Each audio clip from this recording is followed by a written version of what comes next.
Blog Talk Radio. Hello and greetings, everyone. Welcome to the Psychic Inside Show. My name is Joelle, and I'm the host. I love to be known as the Vibrarian. I am here to elevate, enlighten, and empower you with information and experiences that I hope that you will find elevating, positive, uplifting, and certainly exciting. Every Tuesday night, I'm here on the Vibrary Radio Network, which is part of the Blog Talk Radio community. And on our Tuesday show, I get to talk with people who have opened to their psychic gifts and abilities. And I interview them about their life stories because I believe that everyone is psychic. You just may not recognize it. So the goal of this show is to share slices of people's lives that they are willing to share with us about their journey, the highs, the lows of it, so that you might see something that resonates and helps you kind of click to say, aha, maybe I am psychic after all. So every Tuesday I have a different guest on who comes to share their story with me during that time. And then on Thursday is the Vibrarian Show, which is a subject show. I talk about anything that is interesting. We might be talking about Bigfoot one week and astral travel and projection another. We just finished up an episode about the Akashic Records, which was quite interesting. And I know we've got some future subjects that will be quite interesting to the listening audience. So I do invite you to come back for Thursday evening, same time, same channel, same phone number. The phone number for this show is 646-668-8988. You're invited to call in to ask questions during the show about the things that you're hearing.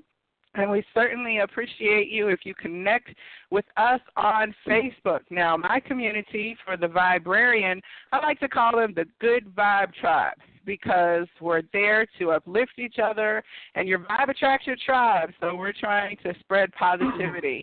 You can connect and find me at The Vibrarian, and that's V as in vibe, I-B-E as in energy, R-A-R-I-A-N. And you can also find me on Instagram and Twitter. I'm always out there looking for those beautiful memes and moments that are uplifting and encouraging and funny, because laughter we know is the best medicine. So I'd invite you to connect with me there. If you see something you think is good vibration, tag me so that I can share it out with the rest of the community. Definitely connect with me on Facebook so you can stay up to date on all of the events and happenings that are going on, from elevation stations where you can get psychic readings to upcoming radio shows and other events that are coming out. So every week I get to talk to someone interesting, and I have been waiting for a few weeks, more than a few weeks, to have my guest this evening on the show. Now, I first encountered this individual back before the end of the year, and I discovered him in a newsletter that was published by another psychic reader that I'm connected to, who I find very thoughtful and interesting. Her name is Janet Raftis. So she was announcing in her newsletter that her partner was beginning to offer readings. So when I went to look at his information, it was quite fascinating to me because he talked about connecting with an energetic presence that was not that familiar to me. I had never had a reading where someone connected with an extraterrestrial presence. So, of course, I said, let me see what this is about.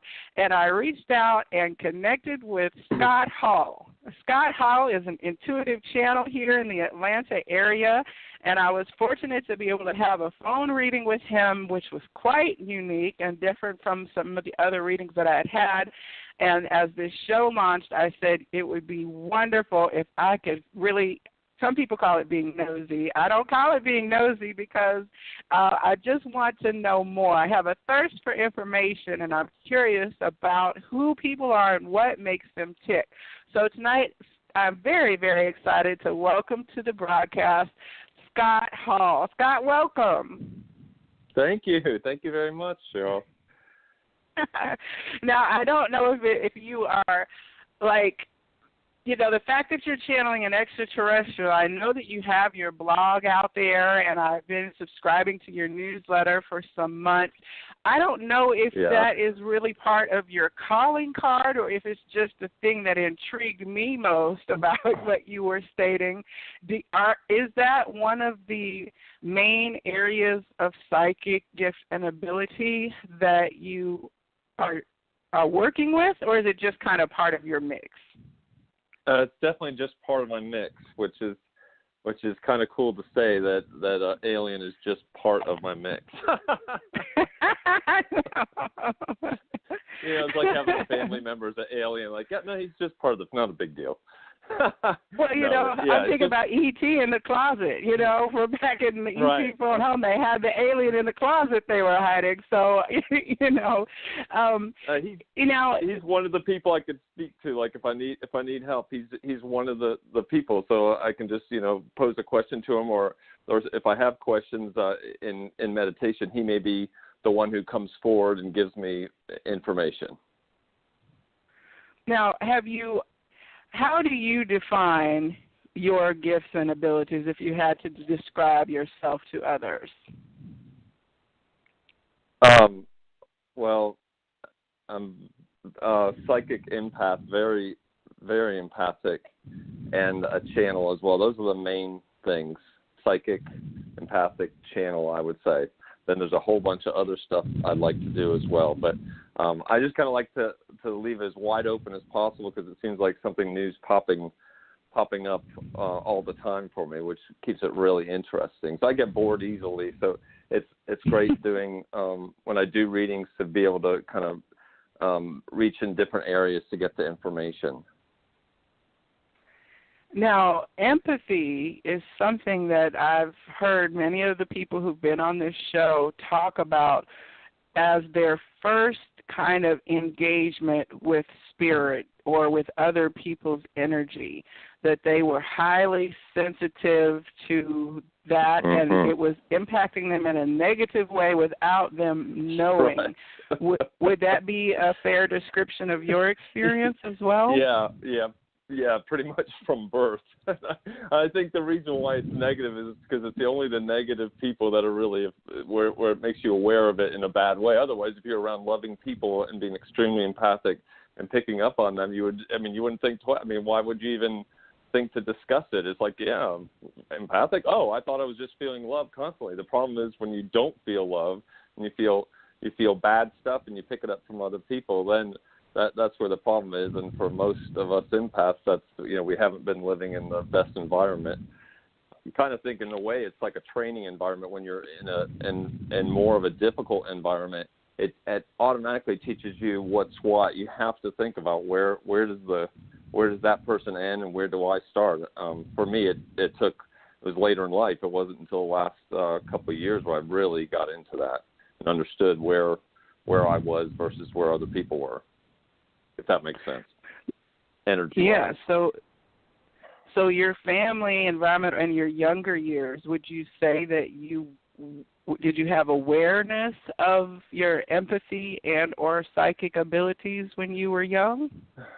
Well, with the empathy, I just thought it was just if someone was negative, I thought I had done something bad. I didn't understand that I was picking up on them.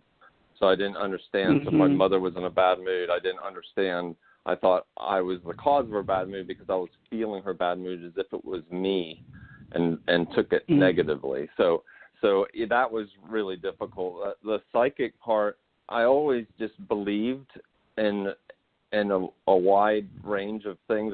I always have been open to belief, just always. I think that's what I've been told from one of the entities or groups I channel is that's what allowed me to bring in the extraterrestrials, because I'm completely wide open.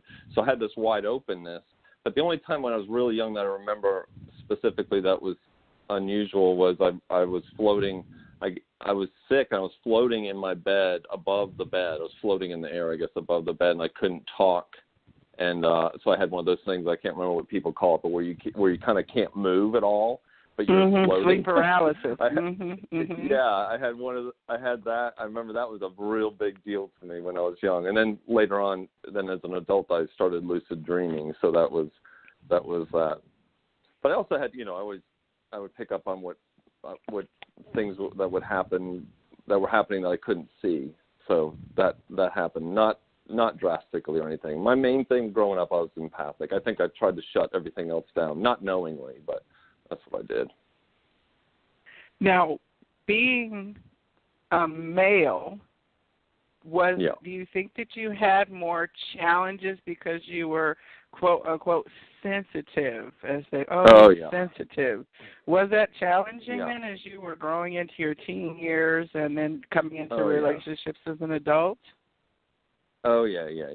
See, it's, being sensitive back then, people were just, of course, I grew up in the 60s and 70s and 80s, but it was just not cool to be a sensitive man, that was considered gay, which was also negative. So, everything was, anything sensitive was just considered negative by most of the people that I was around. And so I spent my whole life trying to hide that I was sensitive, which is pretty ridiculous because I end up telling some friends who've known me forever, I'm like, you know what? I found out I'm really psychic. They're like, well, yeah, of course. like I was hiding this. Like I was the only one that thought I was actually doing a successful job of hiding the fact that I was sensitive. Yeah. I think that's so interesting because one of the things that I'm encountering a lot as I'm in esoteric circles is the teaching or idea that we are here, especially those born in the late 60s, 70s, to 80s, that we're the in-betweeners in that we are in between the rigid, institutionally focused idea of the 50s, 40s, 50s, and 60s, which was very constrictive. Men didn't hug, men didn't cry, women didn't work, and didn't do masculine roles, and that we ushered in and are here purposely in order to usher in the new, more balanced expression of human beingness. And that includes, men being able to cry, or in the 80s there was a big movement of EQ or EIQ, emotional intelligence, and all the corporate people were having training on training people how to be less sharks and more emotionally savvy in the workplace. I forgot about that, Right? So it's like we're part of that energy breaking down the templates that were not healthy for people. And so you'll find that fathers are parenting differently and encouraging their sons to be more wholly expressive rather than being unemotional, and women are teaching their daughters to be more independent and less dependent on that masculine kind of old hunter-gatherer sewing cooking paradigm. So you're a few years ahead of me in age, but it seems like your experience would have certainly been one that broke down templates that would have been existing before, even within your family unit itself. Yeah, had I said anything about it or whatever, had I stood my ground, but instead I was trying to hide and trying to not show my sensitivity, which is, like I said, kind of ridiculous because everyone knows. I mean, anyone knows. Anyone knows that I'm a sensitive guy. Mhm. I think I read one of your blog posts a few months back where you were sharing about, I want to say that it was after it's not Kurt Cobain, but there was a suicide of Cornell, Chris Cornell, and I think that you had a really thoughtful post about dealing with depression and being honest when people are not feeling emotionally best or need support and help. And I thought that it was very, very good at the time for sure to be able to express that message to people and to say, it is okay. That seems to be part of your empathy gift, to be able to touch those emotional places in a way that people can relate to you, because you're sharing very vulnerable things in that space. Yeah. So I was suicidal about 3 or 4 years ago. After my divorce, I was just extremely depressed, and I wrote that blog about that. It's called My Suicidal Seduction, and how seductive the whole idea of suicide can be, which a lot of people didn't know. And in doing that, I couldn't believe how many people said it helped them. I got answers from, I think it's 3 different kinds of people. Ones that were like, yeah, I've been through that too. Thank you for voicing that. And then some people were like, I can't even go there. I can't even read your article, but thank you for writing. I haven't even got one of those. And then people like, this is going to help other people tremendously. And then people saying that now I think I understand better, why my brother committed suicide or whatever. And I didn't envision that. I didn't think. I wrote because I felt like I had to, because for me. And I knew, and I wrote at the beginning of the article, that if this helps other people, that's great, but I'm really writing this for myself. But it did help other people, and it got picked up and published and online, and that was just so cool. And to go a little further with that, during that period in my life, and it was brief, because I got help, and I had friends, and I was in Al-Anon, and I had a sponsor, and I when I realized how far down the rabbit hole I'd gone, and that I was starting to, I planned a date already, that I knew I was in trouble and I needed to get help. And so I did get help. And so it only lasted like a month or so. And, but during that time I was, journaling, as I always do, and these beautiful words started coming out.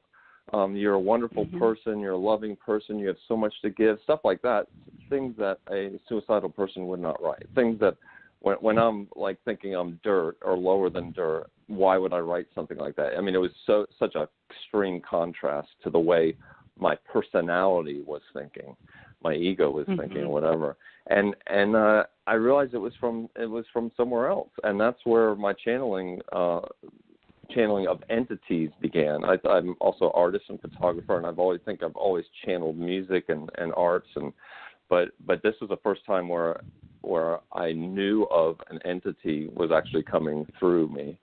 So that was really beautiful, and that started the whole channeling thing right there. So my partner Janet, years later when we met, a couple of years later, I told her of those experiences when we were getting to know each other, and she said, "Why don't you try that again?" And I did, and next thing you know, was channeling a group of entities known as the Underwriters.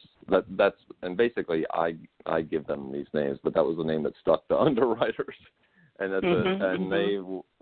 then they introduced me to Ave one day when I said, I asked the Underwriters, I said, I've always been interested in aliens, always. And I said, have I ever met an alien? Will I ever meet an alien? I asked those questions, and as soon as I asked that, this energy came over me that was very different from the Underwriters' energy, and it was sedating. It was like being on like some sort of sleep medication or painkiller. Not icky, but just slow. And I couldn't believe it. I was saying, no, this can't happen. No, I'm making this up. There's no way. Even though I knew that some alien energy was coming in. and we had a very brief discussion at the beginning because I was just not believing. I wasn't going to have any of them. I was like, this is just BS. I'm just making this up. Isn't it great I can make this stuff up? But no, he came in and I named him. I think it's me, a combination of him and myself coming up with a name, and that was capital A, capital V, colon, and that's his name. I call him Ave. I just call him Ave.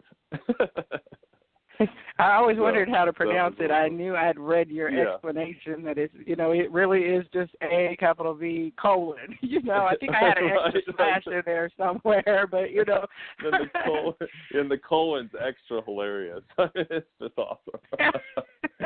Right, there's more to come, so right? It's so ET or whatever. Well, it's interesting that you talk about writing as your introduction to a certain kind of conversation in the spirit realm or 5D sense. I think that people are challenged because if you say to them, you're channeling your inner muse when they come up with a song, or when they envision a picture and paint it, or when they write a creative story, all of that, it tends to be accepted into the realm of, well, that's just creativity. But when you start to say, I'm having conversations, and you're not saying, well, I'm writing a script for a movie, I'm having a conversation, it causes a disconnect then to where the disbelief comes in. People didn't look at Bowie and say, we don't believe that you wrote this song. They just accepted his music and ran to make records of it and to sell it and listen to it. But if a person says to you, I channeled this book of teachings or this series of writings that are meant to be given, then there is an immediate separation to say, well, that's not possible. Now you've gone too far and you might need to get your head checked. Right, and it's so unique to me that that's kind of how we experience it. One side of the creative expression and channeling coming in from the higher self is okay, and the other kind is bad. Right. Yeah, I had to teach myself that even because I would say when Ave first started coming in, I told a friend of ours, I'm like, can you believe this? I'm having a hard time believing the alien. And she was like, wait a second, you've done lucid dreaming, you've popped into other people's bodies and that, but it's the alien that throws you off. Right. Like, yeah, I guess it's all crazy if I'm going to call Ave crazy, yeah. Right. So when you were journaling and receiving these messages, were you already kind of working or providing services or having conversations that were psychic related in terms of doing work for other people, or were you mainly still internally expressing? Yeah, I was just using that internally. I mean, lucid dreaming was the way that I received messages more than anything during I guess that happened in my 30s and maybe late 20s, but definitely 30s. And that was the main thing I was doing. And I was journaling dreams, my dream journal. And then this happened, and then I got more into it, but I can't say that it just took off with it. It wasn't until I met my partner, Janet Raftis, when I just kept I'll just go back to how we met because it pretty much explains how things blossomed from there.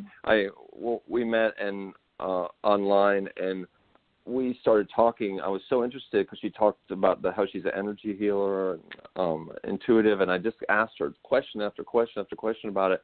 And for a lot of the things that she told me, I was like, oh, I've had that too. Oh, I've had that too. Oh, I've done that. Okay. And she finally said, you're the most psychic person I know who doesn't know they're psychic. I was like, I never called myself a psychic. So at some point she said, well, you should try that written channeling again, and why don't you get our friends to ask a question and channel the answer. So that's how I started reading / channeling.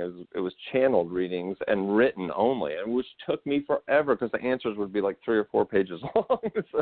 So she's like, you need to really start getting into the verbal stuff. So I did, but most of my readings now are actually don't involve channeling. Sometimes I channel the guide actually comes through channel. That happened to me this past weekend. So I'm just really open to whatever person needs to hear their message in a unique way that works for them.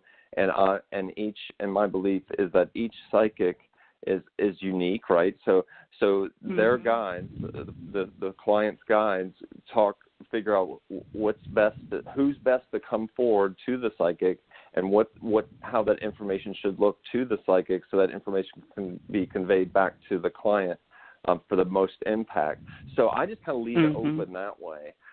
So I've channeled aid for a couple people, but most people, if they ask for it, they'd probably get it, but it's kind of a mixture of everything. And then the mediumship has been the newest thing that's come in. It just kind of naturally came in. And so you just started being aware that, okay, well, these are somebody's grandmother, somebody's mom, somebody's brother that you were starting to receive communication with. Yeah, the more I've done it, like this is a new, it's kind of like an explosion for me. This new explosion of becoming a psychic and really getting in touch with my abilities it's been less than a year since I've been doing this professionally. So it's just blossomed like crazy, and I learn more and more every time I read someone, as every psychic does anyway. But the thing I'm learning the most right now, I think, is just what the different energies feel like. I can tell when it's someone's who passed, and it just feels different. I could see them differently. I know that they were in body form at one point, that they were actually in physical form, versus some guides have been in physical form before, but it's more obvious that they're guides. So anyway, that's just totally cool. The whole thing is just amazing. But it's quite interesting to me because, I do have psychic gifts and abilities, and I provide readings. I consider myself, it gets dicey when you start talking about labels and stuff, but I claircognizant in terms of I have a knowing in the time of a session of what is to be expressed, and I am clairaudience, so I hear. I will see pictures, but mostly in dream space. And everyone keeps telling me, well, you're going to be a medium. And, I'm like, I'm not ready for that. You know what I'm saying? I'm just not quite ready for that kind of interaction, which is, again, my perspective of it, because it's like, well, if you're already dealing with an angel or a spiritual guide, then okay. And I know my grandfather is present around me, and I kind of know his voice and his messages now, apart from the crowd of people or voices in my head, so to speak. But there seems to be a lot of energy coming forth in the realm of mediumship that a lot of people who did not consider themselves mediums before are now starting to receive these kind of messages with clients, and people who were being mediums before are also starting to connect with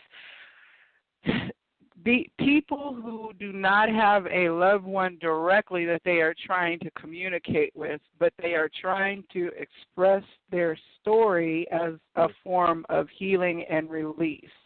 So there's like 2 or 3 people I know who are medium and channeling in these message sessions. One of them is a lady, Burnett Sherman, who was on this show. And her Spirit Speaks channel on YouTube, that's all she's doing is giving voice to the voiceless. And her questioner, who's her mother, they do this series of messages and see spirit after spirit after spirit, and it's like they're just holding the phone and allowing these spirits to come through as a way to resolve. And I think that it has a lot to do with the healing that is happening on the planet, that all of it is being expressed, and all of the release for soul trauma and especially the disempowered.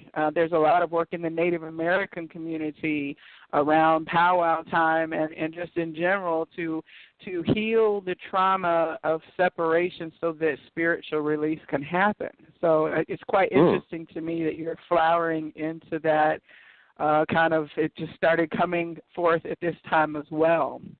I think that's the reason, Well, I know that, they tell you the way that mediumship really came to me was pretty dramatic. I literally heard, I was in that state of mind before you completely wake up, but when you're really connected to spirit when you're lying in bed and you haven't gotten up yet. And neighbor of mine came through who had passed, and they actually announced her first and said her name. Let's say her name is Mary. They were like, Mary, we have Mary on the other side. We have Mary on the other side. And I was like, what the heck? Oh, wow. And then there she was in front of me, and I don't know her very well at all. And she wanted me to tell her husband that she was sorry she had committed suicide, and she showed me how she had committed suicide. And apparently, I didn't realize this, but I was never told this, how she committed suicide. And I found out later. I was like, oh my God. So now it's totally confirmed, but it was really freaky, really cool.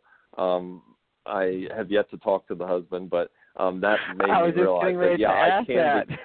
Yeah, no, I haven't, because I'm like, how, she showed me some clothing, and what am I going to say? Hey, does she wear a blah, blah, blah? Did she used to, Yeah. So that's an unusual situation. I've been talking to people about that. But they said if the husband shows up in front of you, then you should do it. But otherwise, just leave it be. But that was a case where the spirit saw me as I think they see us as beacons, and they're like, okay, well, he's the closest empath, intuitive medium that I can reach that could possibly get to my husband to give him this message. So that was really cool.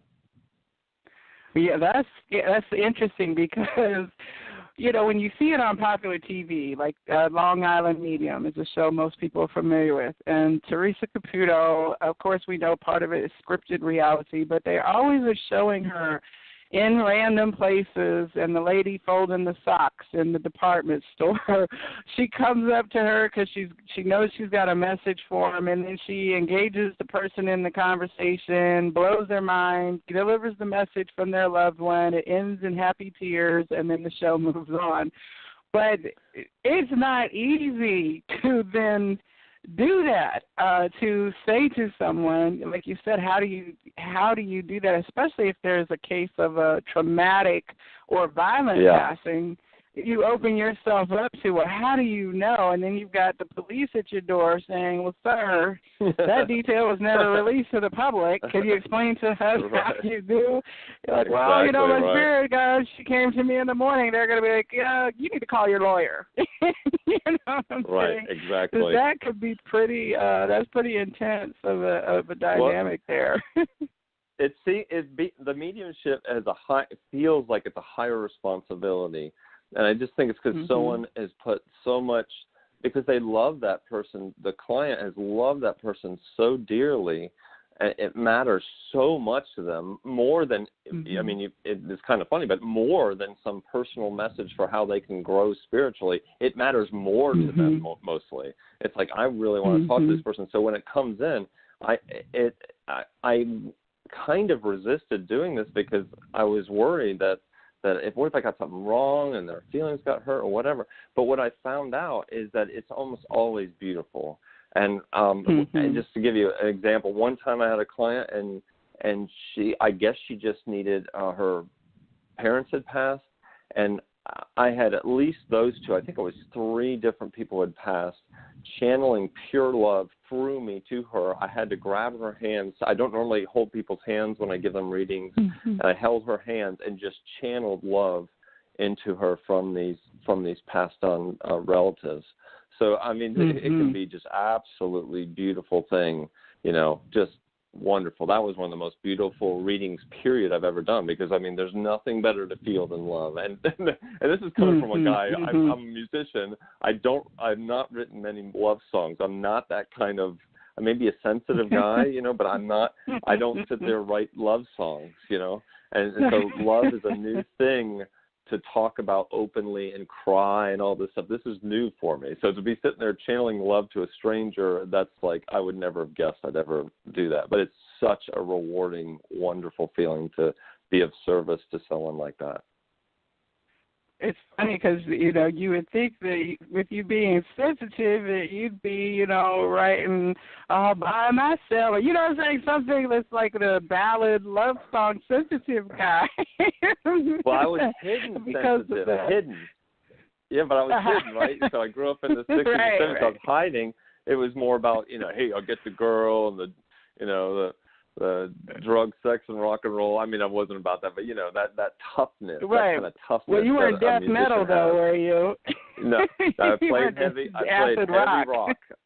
No, I played heavy rock. I did. So I was, yeah. So it would be about, if it was about love, it would not be like, oh my dear, I love you.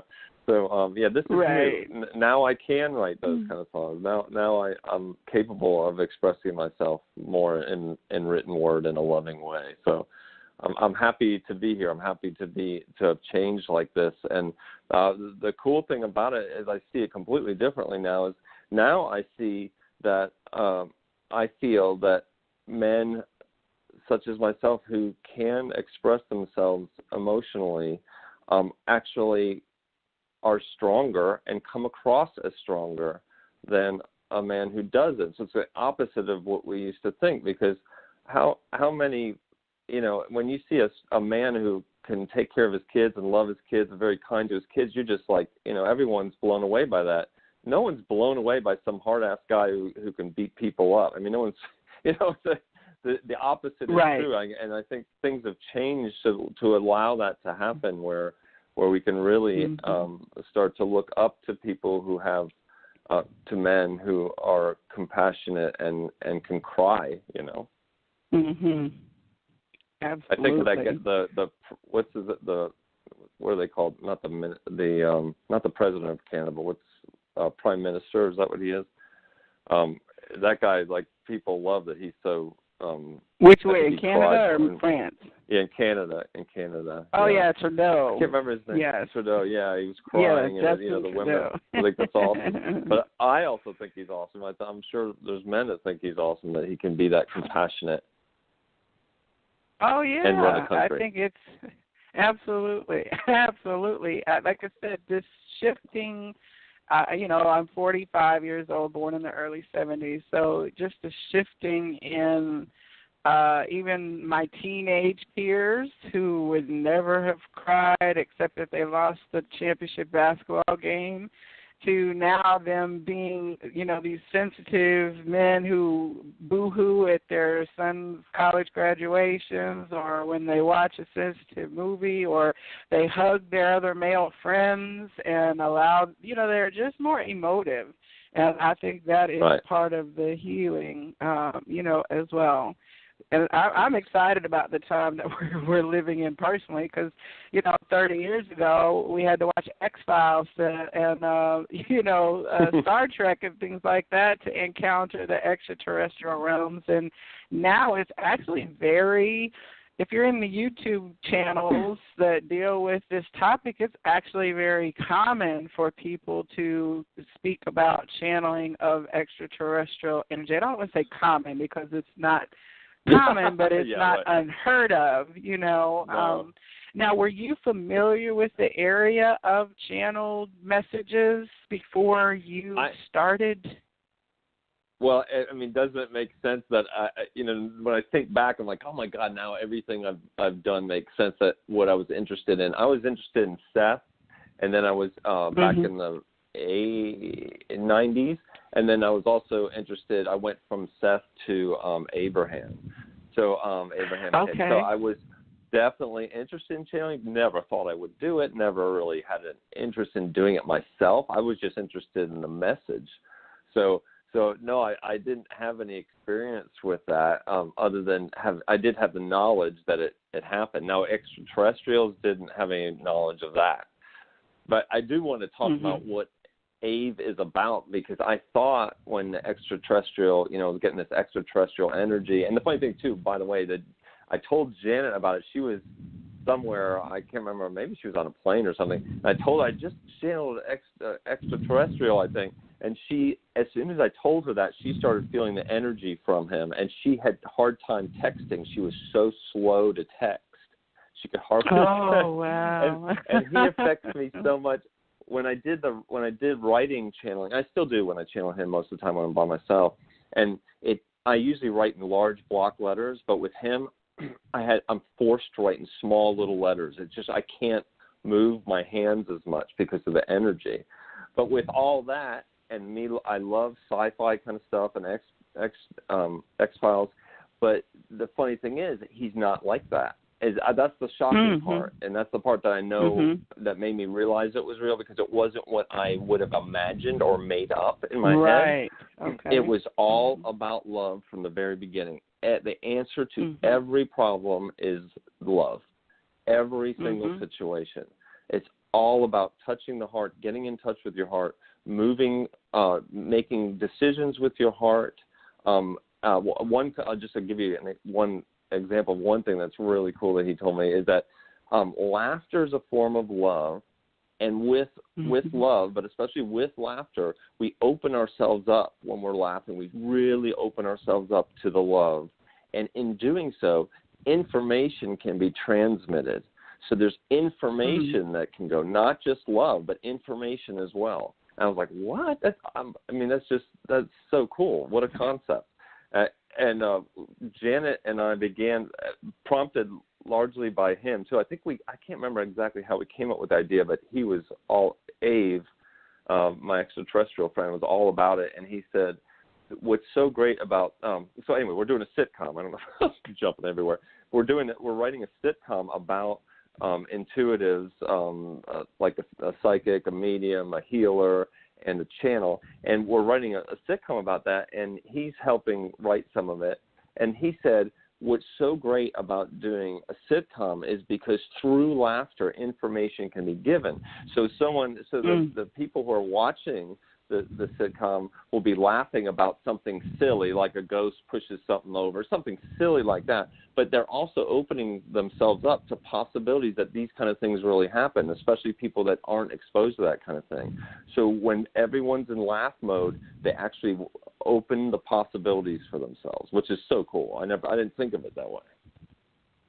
That is so interesting, because when you think about it, laughter knows no language. So, you'll see these things where there's people on a subway and somebody starts laughing kind of hysterically. And people at first are startled and they start to look uncomfortable, but pretty soon it becomes infectious. And next thing you know, everybody is laughing to the point of tears streaming down their face and like fanning themselves like, what's so funny? And people are walking up on the situation like, what's everybody laughing about? And there's no joke. It's just the joyful expression that moves from person to person. It's kind of like yawning, only the opposite. Opposite of yawning. Pretty soon everybody's doing it, Yeah, it's a beautiful thing, and I'm just really excited to finish our pilot so that we can start showing it, and because I just love the idea that some average kind of person who lives in not average is not the right thing, but someone who lives in a community, and we do talk to people like this who live in communities that are definitely closed to this type of thing, but someone who's just got a little bit, wants to crack open the door a little bit, can watch a show, and that door opens for them and the possibilities open for them, and then they learn that, oh, wait a second, I have that. I've had that happen to me, and I've had that happen to me before, like it happened to me too, with talking to Janet. But a TV show could do that. That's just so cool. He's got me on board with it. Abe does. So when you started, working then with him in energetic space, other than what did you learn about him and his particular aspect of the extraterrestrial reality? Okay, he's from what I two different. I'm not sure about how he looks exactly, but I get that he's pretty much 8 feet tall, very long limbs, very long appendages, or fingers, and but he doesn't look like a gray or anything like that. But and he's sort of reddish tone.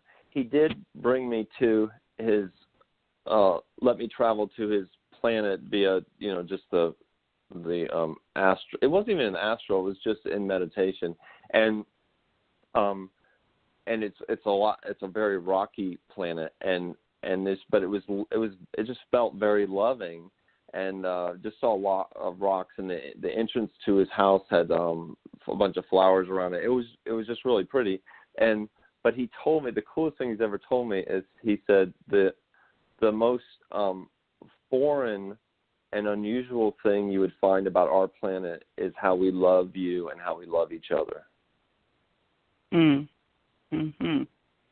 That is beautiful. I was like, what? I wanted all this sci-fi knowledge, and he's like, no, it's not about that. He said it is all about love, and he explained to me that his job is specifically to talk to people on Earth, not necessarily in the same time realm or something about that, but but definitely his job is to speak to humans on Earth, and he explained that on his planet everyone does the job that they are drawn to. It just works out that way. So he was drawn to this, and this is what he does. And anytime I ask him, he's available. So I don't know about the time. I guess there's just there's no time or whatever. I don't know how it works, but he is available, and he is the best.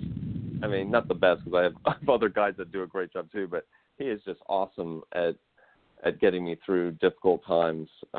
Just unbelievable. Or just solving a problem. One thing that I found interesting in my reading, and I think I was specific in that I told you I definitely wanted to connect with that energy, is that you start to understand how the human framework, the framing perspective that we have of reality and our place in it is much smaller and trickier for other extra-dimensional beings to navigate, because it's almost like time. When you talk about time or distance, those things are really linear concepts that help us within the 3D matrix of Earth, time, space to quantify and qualify. That we have this lifetime that is marked by years. We have these days that are marked by minutes and hours and things.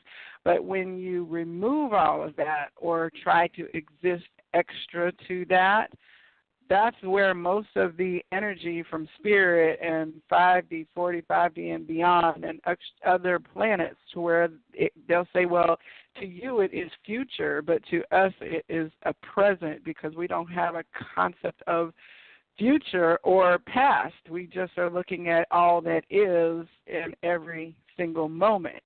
And they're not saying, well, we have 2 trillion light years to travel by jet fuel to get to your planet. He is connected with you through telepathic, I guess would be the word I would use to describe it, connection that is not distance driven. Right. So it does not. Almost it doesn't like take place in the physical. Yeah. Do we seem like children when it comes down to our maturity? When he's communicating with you, do you feel immature? I don't know what the word is. No, I don't. But I wanted to make one. I'll get to that in just a second. I just want to make one point about that energy feeling so slow. That was me. Maybe him adjusting to hit my bandwidth properly. But I think it's mostly me adjusting to his energy, because it's so completely different. But anyway, that being said, then as far as how, what was your question again? Gosh, I just forgot. Sorry. Well, I was just talking about how time and distance and the human perspective is just really and whether different. We're mature. He sees us as mature or not, too. Yeah. No, there's no judgment. I never get any sort of judgment from him. I do feel that by the information he's given me, I mean, he's just way smarter than I am. he's way more advanced, both spiritually and just intelligence. But the intelligence isn't like being a scientist kind of intelligence. It's just intelligence of how the universe works, and he's able to see my problems way more. Just very clearly, but not even see them clearly. His ability, what I think this was why he has his job, is because he's great at finding a way to illustrate my problem so I understand it and understand what to do about it. Well, that's exactly what I received in the reading with you. I was hemming and hawing around my issue, and you're like, hold on, let me see. And then you were like, you asked a question that I had to stop and stand in, like, truth with myself. I couldn't duck and dive and evade the point any longer because of how it was put back to me. And once I came forward then with that truth, it really did trigger an inner shift that then every conversation subsequent to that wound up coming out of my nudge. It was just like a little, nudge you over here. Let me push you. Oh, there you got it. There you go. And then all the tumblers fell into place after I stopped going back and forth in my head space about it. And I think the question really was pulling it back down to the love question. And so when you talk about how he's so much love, that definitely was my experience of that I came out of it, was I was repurposed and clearer about how love I needed to apply it to situations that I was seeking resolve to. Yeah, that's great. I'm glad that happened for you. It just reminds me of one of his quotes. So I haven't posted his quotes in a while, but it's because I've been on a different kind of tangent right now. But the one was if love isn't in your recipe, what the heck are you making? Mm-hmm. Mm. I love that. That's like, good food for thought. Good point. What am I making? You're like, I don't know if I want to eat that, right? Yeah, it's not going to go well. I can guarantee that much. Well, it's kind of interesting because, one of the things that I feel disturbed about is that we don't eat food so much as food products. You know what I mean? And a lot of that goes back to actual meals being prepared by people instead of by machines and squeezed into boxes and tubes.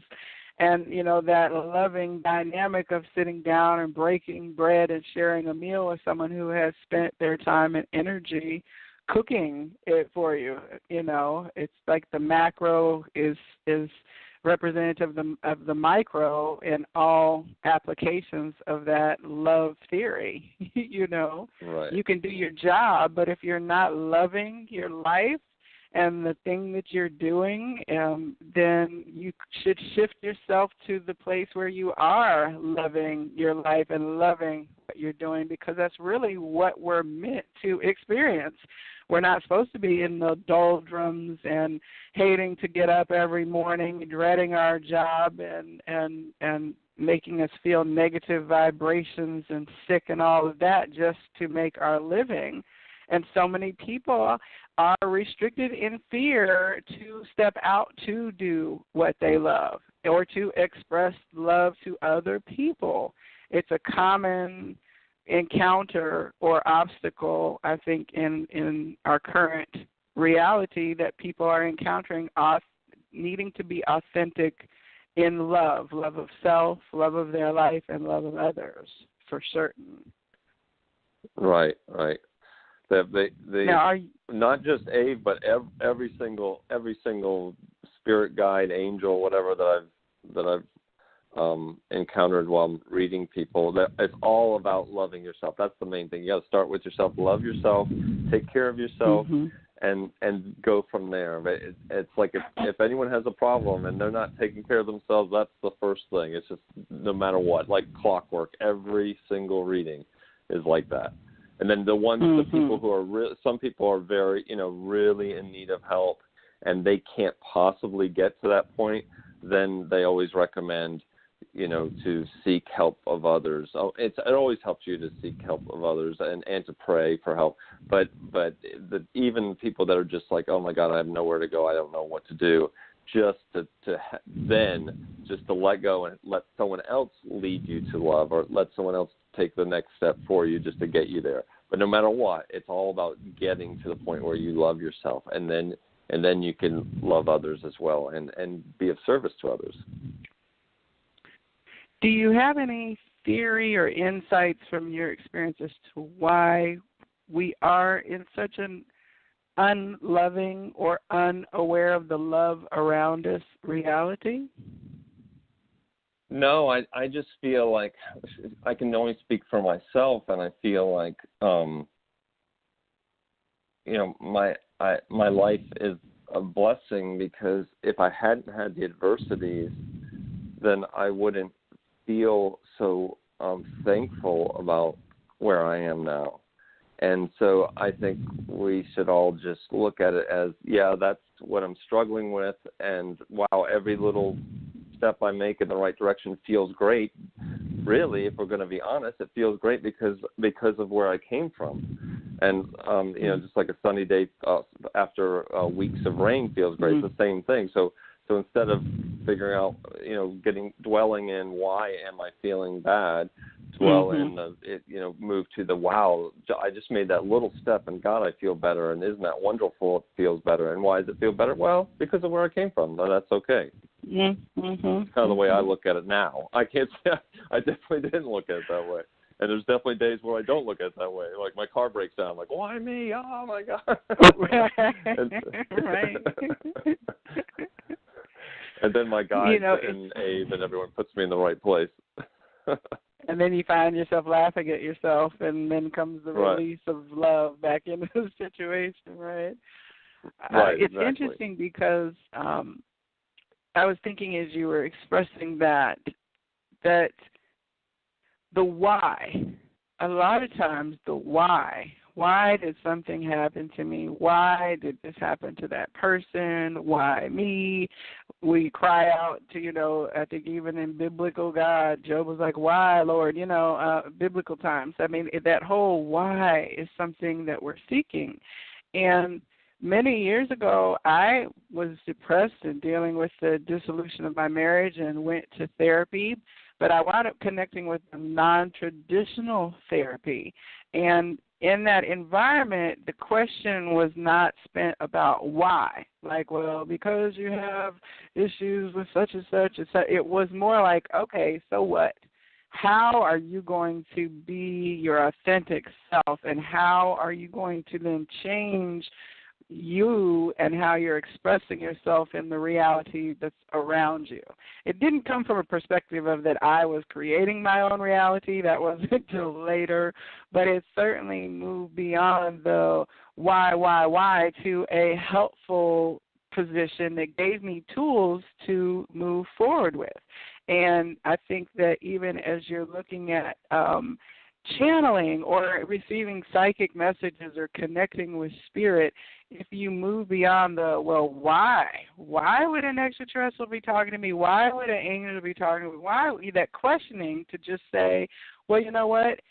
It's for my healing, and now what do I do with it? What do I do with the fact that I hear angels and guides speak to me? What do I do with the fact that when I put my pen to paper, I'm getting messages from not myself? Instead of spending all those hours and worrying, and stress always accompanies the why am I not happy with my job? I should be happy doing this. I trained for 20 years to do this. If you just say, well, you know what, why doesn't matter?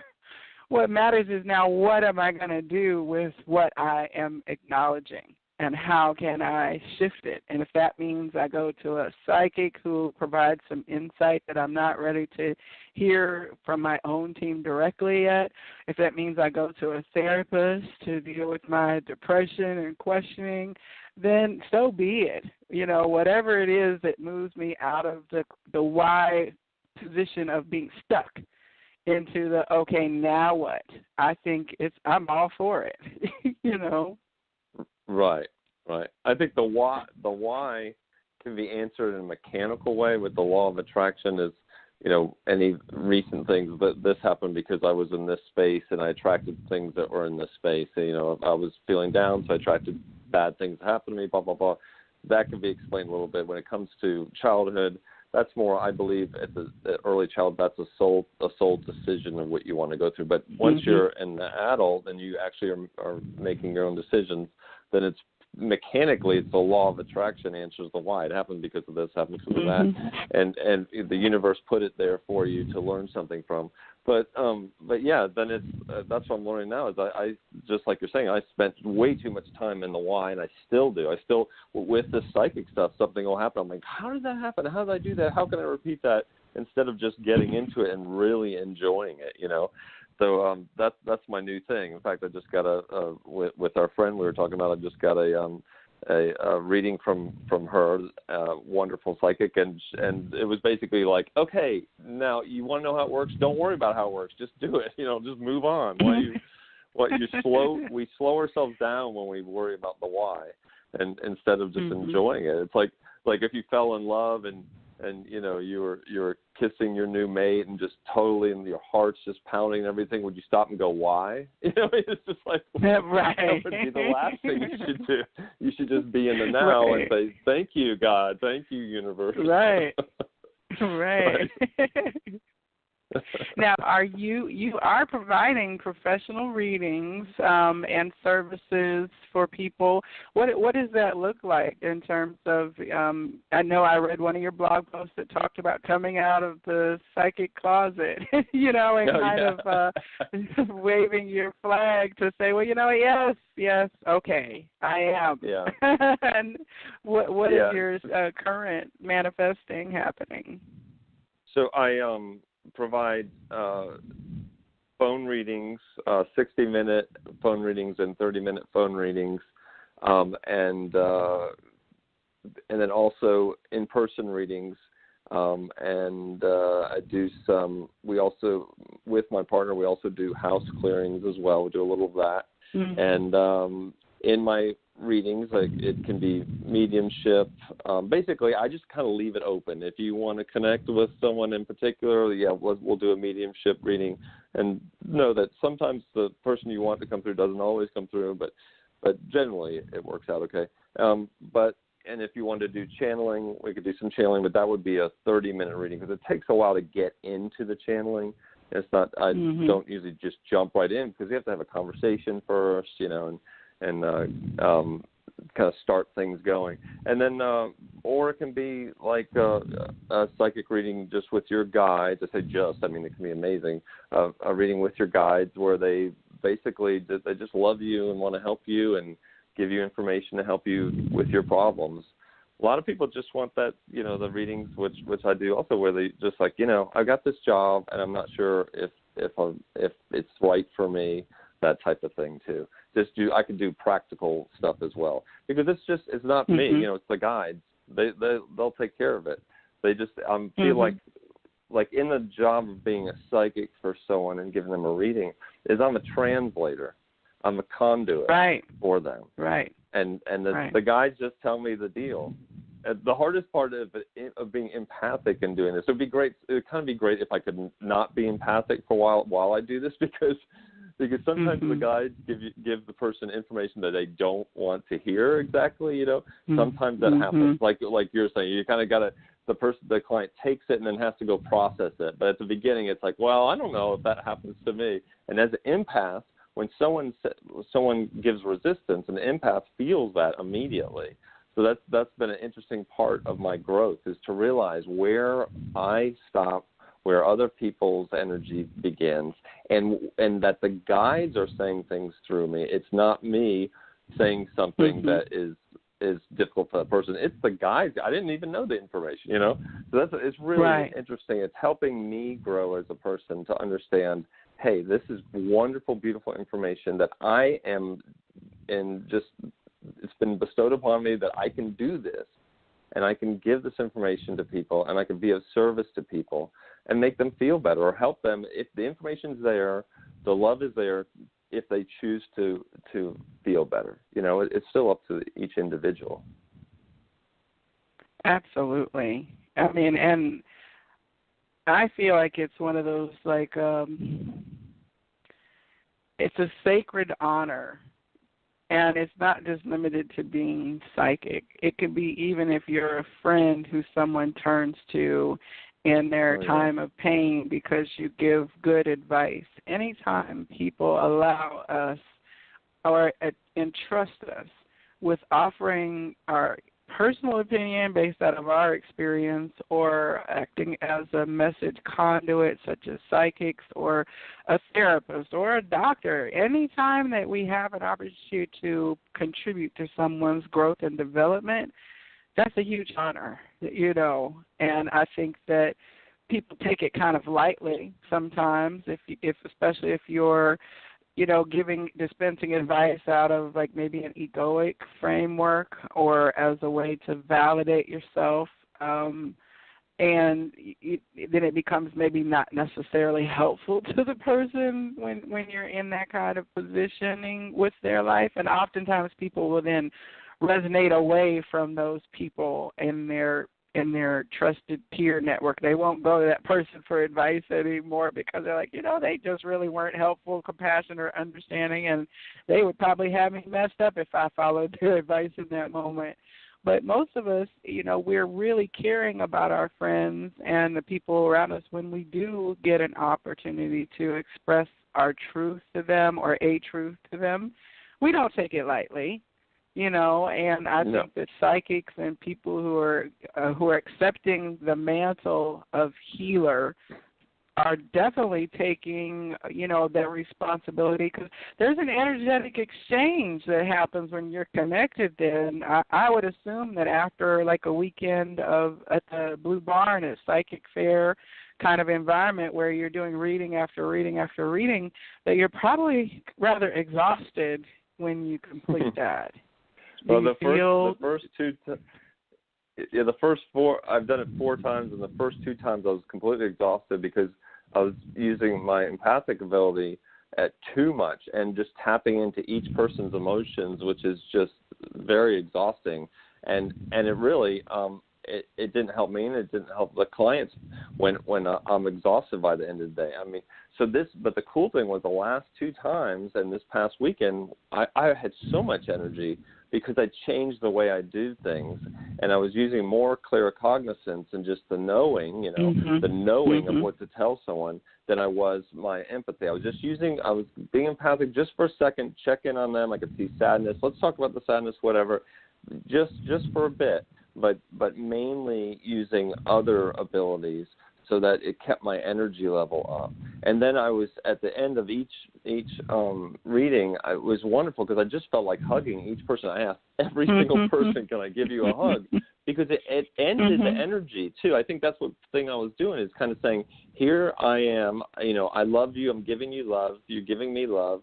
And it may not, we may not really love each other, but in that moment, it is love. It is an exchange. I'm saying I really appreciate you opening up to me and allowing me in this special space of yours. And they're saying thank you for being careful with my space.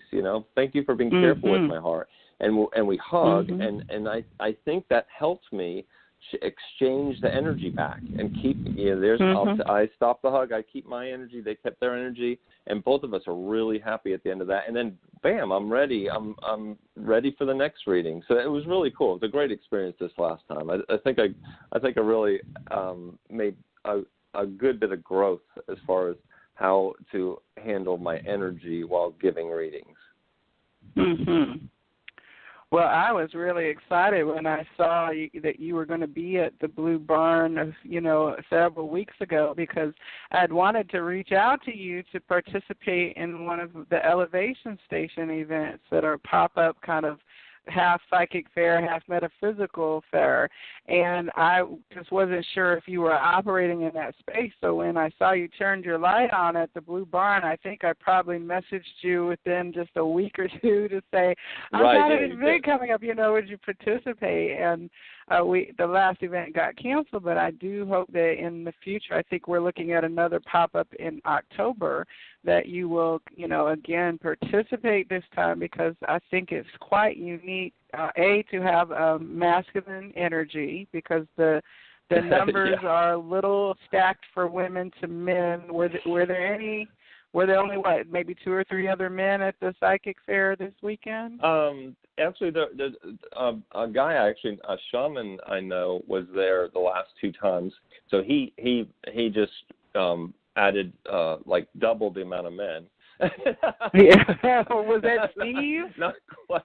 Not quite. He added a third. I think there's 3 guys. I think normally it's just me and another guy, and then he's the third guy. So yeah, unless there were more upstairs. I just know of I think Preston was upstairs, and yeah. I don't know if you know him, but very few guys and very few guy clients. But in the barn, there's more guys because they I don't know, for some reason the Blue Barn has a higher percentage of men.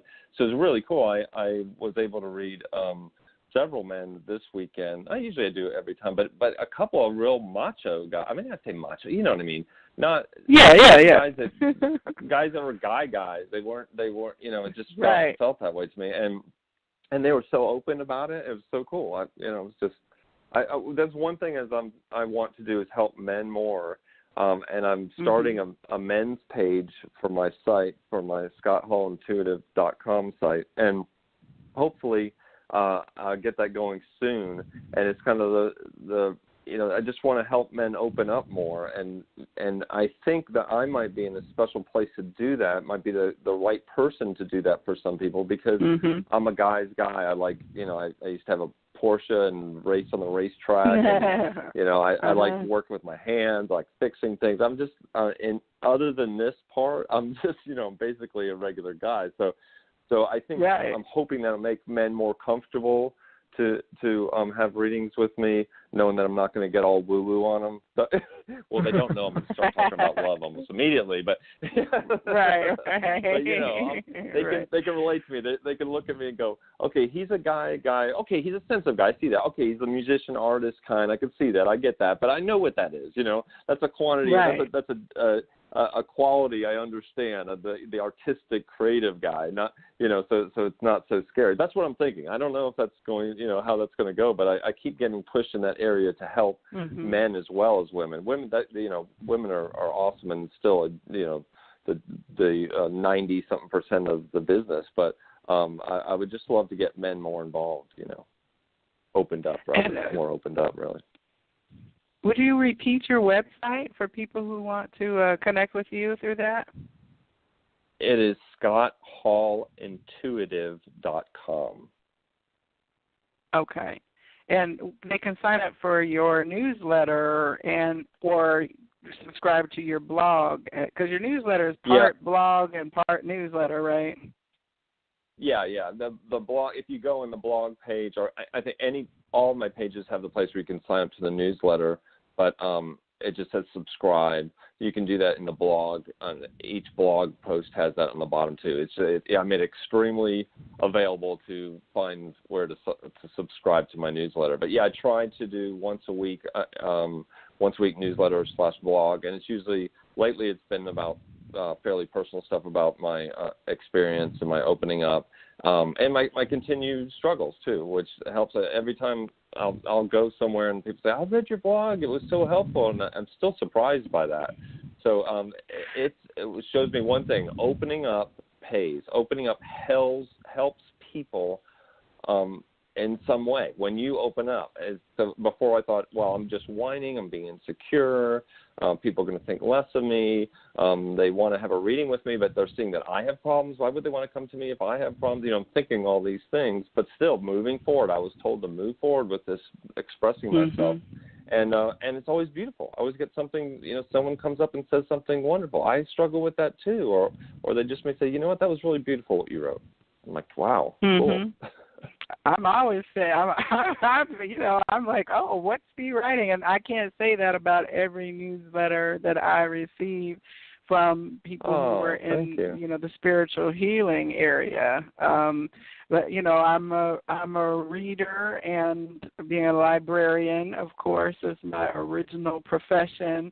Might be a little more critical than some folks. Yeah, I bet you are. I find your posts, to be very engaging, and again, the thoughtful aspect of what you're expressing is certainly why I keep coming back, and it usually resonates with me personally is something I'm going through. So I definitely would recommend to anyone listening that if you want a little vitamin dose of learning, to sign up for your blog. And you also have a Facebook page, correct? Yes, it's what what is it? It's Scott Hall Intuitive Channel. I think. Yeah. Are you looking at it? Not looking at it, but I've tagged it several times today in terms of getting ready for the show. Here we go. Yeah, Scott Hall. Yeah, it's Scott Hall Intuitive /channel. That's what it is. Yeah. Yeah. I'm a photographer as well. I have a photography page as well.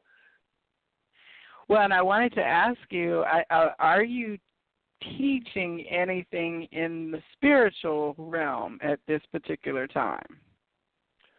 No, I'm not. But I have. It's funny that you asked that, because the reading I received this weekend from our mutual friend is Adriana.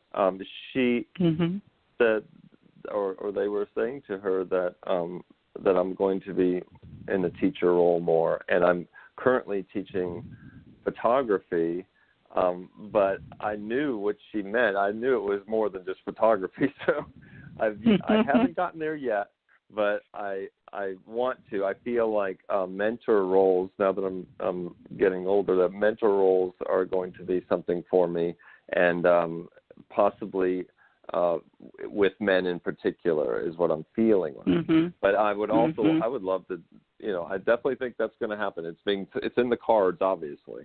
So, but in the right season, the fruit will be ripe. You know what I mean? Right. I was wondering that because I'm just learning from you, even as you were talking about journaling and allowing the messages to come back to you, that so much of what teaching to me winds up being about is learning to trust and to go with the flow. Whether you're teaching someone to write music, teaching someone to paint, teaching someone to channel, and like the psychic development classes that I've been to, a major portion of the first few weeks is all spent in exercises around trust and to not logic yourself out of your reality. You know what I mean? So I still struggle with that. Believe me, I still struggle with the analytical. I happen to be a creative person, but I'm very much a struggle with perfection, trying to be perfectionist and trying to be a perfectionist. That's kind of funny.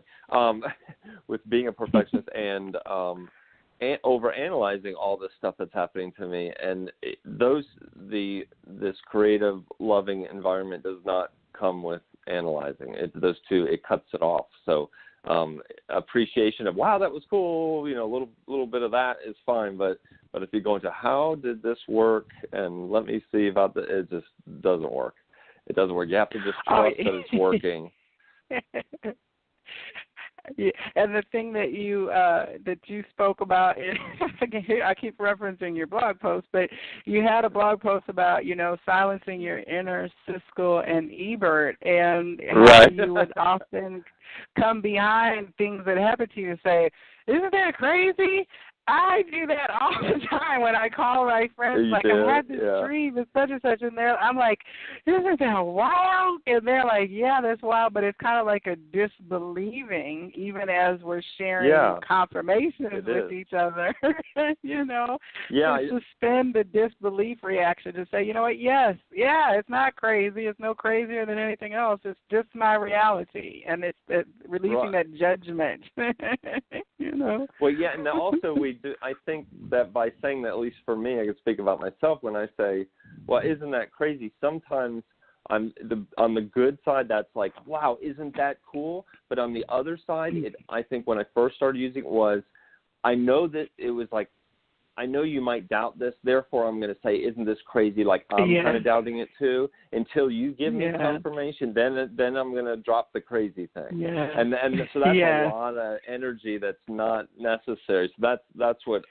my guides and people around me were saying is like, why are you doubting it? I'm like, well, I'm not doubting it. I'm just saying it's cool, right? And they're like, no, it's coming across as something else. And I was like, seriously? But now I get it.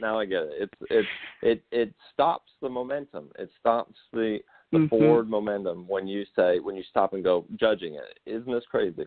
Instead, a better thing would be like, wow, this is wonderful, isn't it? That's a whole different feel. Yeah. Yeah, I'll say, oh, that's wild. No, I'm just like, because some of it is quite astonishing, and to take the edge, like you said, of judgment, discounting out of the energy to say, well, yeah, it's wow, it's awesome. I talk with extraterrestrials, I talk with angels, I talk with my grandfather, you know what I mean? It is wild. I wouldn't trade the wild ride for normalcy in any day, so I definitely wouldn't want to block that energy from manifesting, No, me either. Now, yeah. We're getting into the last few minutes of the broadcast here. I do have a few callers who have been holding. My screener has been letting everyone know that we're not doing psychic readings on the air this evening. We are just having the conversation about your life. And if people are interested to contact you for psychic readings, they have an opportunity to then book those through your website, through the ScottHallIntuitive.com, or to flow through to your Facebook page as an opportunity as well to reach you. And you pretty much are available on a regular basis, and then also at the various fairs. If they sign up for your newsletter, they can also stay abreast of where you're going to be. Now, I do have one caller that wanted to come on. I believe her name is Catherine. Yes, Catherine. So let me bring her on the air here real quick. Catherine, are you able to hear me? Yes. Hi, Catherine. Yes. So Hi. I understand you were holding to ask a question, but we're not, of course, doing readings this evening. But you had any additional comments? Yeah, I just wanted to say kudos for Scott's journey and for being so open with it. I believe that's a brave act, and I just believe that should be commended. And yes, just keep on going, and God bless you. Oh, thank you. I appreciate that, Catherine. Really do appreciate that. No, thank you. And I appreciate you sharing. listening this evening. You've been on the caller bank as a call-in listener this evening, and I just appreciate you tuning in. I love that we get to share these stories with people who do come out of and express their journey and gifts and abilities, and we wouldn't have a reason for doing it if it weren't for people like you who are listening and supporting and hearing and sharing in this energy. So thank you. Thank you as well. Thank you. Thanks, Catherine. So now, Scott, you did mention that you are a photographer, and I do know from following you on Instagram that you do teach a class here locally. And would you like to share about that? Sure. I teach a smartphone photo class that I teach on the Beltline. I think the next one is let me make sure I get the date right. It is August 26th, and you can sign up for that on ScottHallArtist.com. That's ScottHallArtist.com. And so I teach people how to use their cell phones to make amazing artistic photographs, basically, and kind of like working on bringing out the artist within everyone, which it works with my intuitive side, because that's channeling something, that's bringing some beautiful stuff through yourself and expressing yourself with the camera in a really artistic way. And then everyone loves posting photographs, so it will really change the way you take photographs and the way you express yourself online with your photographs. But the cool thing about it is it will change the way you look at the world, because I will teach you how to see things differently. Because as a professional photographer, artist photographer, that's what I do constantly. Is I'll see some cool part of something and be able to capture that, and I love teaching people how to do that. And I follow you on Instagram. So your Instagram for your photography, what is that handle? That is ASH Ash Scott Hall.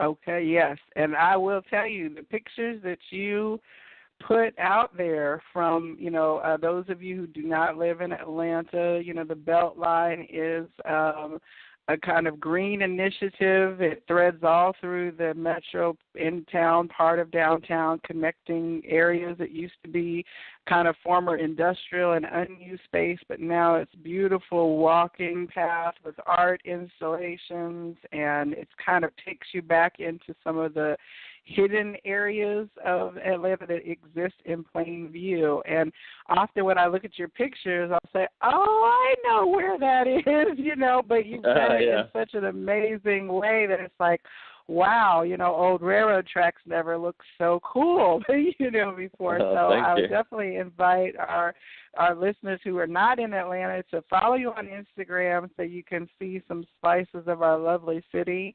And I definitely have on my list of to-dos to make it to one of your smartphone classes, because everybody is a selfie queen, right?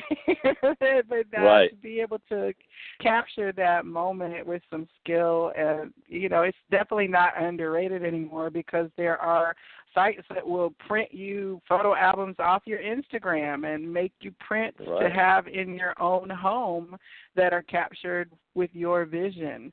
I can't help but think that it would be good for clairvoyance, like clear seeing, to practice seeing those little pieces of flowers and grass and trees and sidewalk cracks and all of that. It seems like it would be a good exercise in enhancing when you're in the clear... Right, when you're in the art zone, the artistic zone, it's the same zone as the channeling zone. It's the same zone as talking to the guide zone. It's the same thing. It's just a different amount of information, different information's coming in, and you're just connecting in the same way with this. I mean, to me, it's the same headspace. It's the same kind of feeling, and that's what, same with writing songs. I had a friend explain to me, I said, I don't know if I have a connection with spirit, and he said, well, what do you do when you write songs? And I realized, the thought about it is, I was in a meditative state, also known as the zone, when we do creative things, right? And information would just come in, words would come in, I'd noodle on the guitar. Same thing with holding the camera and looking at something and just saying, and I just see something just the right way and think, oh, I can move the camera this way and get this cool. And I'm just like at one with, just totally in the zone, at one with my environment. And it is totally intuitive channeling. It's the same thing. It's all the same space. And it's all unique. I mean, we're given our perspective and our gifts, and our experience is unique for a purpose. So, know, what you see in something will not be what someone else sees in something, and that is the beauty, because all of them hold value, just like how you channel your music and the songs that you write, or the spirits and entities and the way that you connect with them is going to be very different from the next person, but all are equally valid, and that's what this conversation this evening has really, been about, is to say that you are unique and your journey is interesting, but it is no more like magical or special than anyone else's. We all live in that as magic, and as extraordinary as some might consider your life. It's only a matter of their perspective that their life is as unique and extraordinary as the ones that they're hearing about. Right. When I do the photography classes, I'm just they're just an hour and a half long, and by the end of the hour and a half, I already have an idea of that person's artistic ability, their take on things, their particular take on the world, which is extremely unique.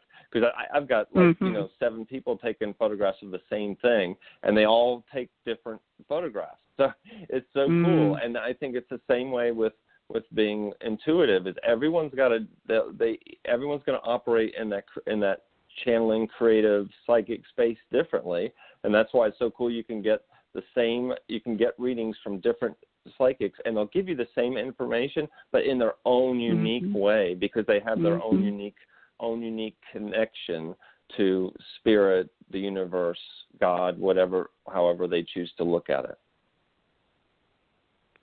And I think that's wonderful. I'm like, I love being human in this time. I love being able to experience this, especially from an awakened state where I'm like in it.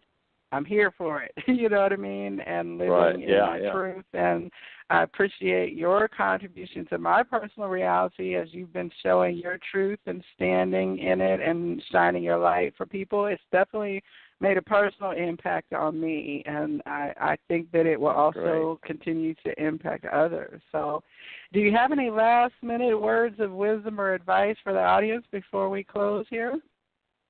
Yeah, I just have a little exercise for people. When you're meditating, I like to tell people this. When you're meditating, you say, well, I can't get my mind quiet. Let the thoughts kind of go through. Let them go back and forth. Just kind of push them like they're floating. Just let them float through. And then when the thoughts about fixing things and what you got to do, when those start going away, and then new thoughts come in that has nothing to do with any of those problems that you're having, a new thought comes in, question yourself and say, where did that thought come from? I mean, let the thought come in and entertain it, but then question, where exactly did that thought come from?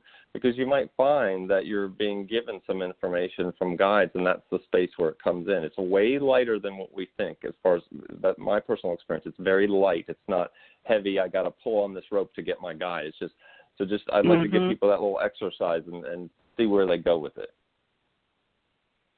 Well, I will be trying that. Because cool. The monkey mind, as they talk about it, is definitely real. But for people who have been saying that, well, psychic isn't real, when you start to get past that conversation of past and the present forefront brain, that where did that come from can really lead to some challenging realizations that might feel uncomfortable and disbelieving at first, but who or whom or what, where is this conversation now coming from, and who's listening to the conversations I'm having with myself. Right. They'll make you open your mind up a bit. And sometimes you get beautiful things. You'll say, either I'm extremely intelligent and connected to everything, or someone else is telling me this. And the answer is it's both. That's the cool thing. Yes, absolutely. It's both. We're all extremely intelligent. I thank you so much for coming on the Psychic Inside Show this evening. For all of our listeners, we will be getting this up on the YouTube channel. You can search for The Vibrary, VIBERARY, which is the collection of radio programs and stories that have been shared on this channel so far. And Scott's interview will be up there in a couple weeks. And, of course, also in the iTunes podcast directory, you'll be able to catch him within 30 minutes of this show. So, Scott, I will be sharing the links out to people to continue who want to catch the rebroadcast of this. And I've got a couple episodes of my Thursday topical show coming up that I hope you will be able to return for. I know that we've got more conversations coming about extraterrestrial and that aspect of encounters that people have, and also channeling in that space. So I'm not sure which aspect of it we'll be getting to this Thursday, but definitely I will be reaching back out and then let our listeners know when you'll return to share as part of the panel guests during those topical conversations. So I really appreciate your time this evening, and also to let our audience know that Scott's partner, Janet Raftis, who is also a gifted healer and psychic, is scheduled to be on the show later in September. I'm very excited about that. She hosts these amazing retreats I've heard fabulous things about. And also next week on the Psychic Inside Show, my guest is going to be Pink Bella of Pink Bella Aloha Therapy. Pink Bella, or Tracy, is a psychic healer, but she is a twin flame, a Blu-ray and twin flame way shower, light worker. So she has her YouTube channel where she has been teaching and doing readings for the Twin Flame Collective and those that are on the path of divine love. And so we will also then be talking about twin flames, soulmates, divine counterparts, and the whole love aspect on next Thursday's show. So we've got some exciting episodes lined up, and I appreciate all of you who tune in from week to week for these conversations. And, Scott, I thank you for coming out this week and for sitting and spending this time with me. Well, thank you for having me. It's been great. It's been wonderful. Thanks a lot. I really do appreciate it. Absolutely. Well, until we meet again, I'm wishing you all of the blessings that you can hold to overflowing in your experiences in this coming week, that you be bountifully blessed as you manifest the reality around you.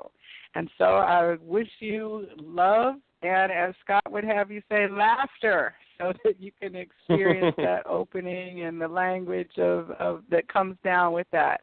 To all of you this week, I acknowledge your light as I shine my light for you. So namaste to each of you.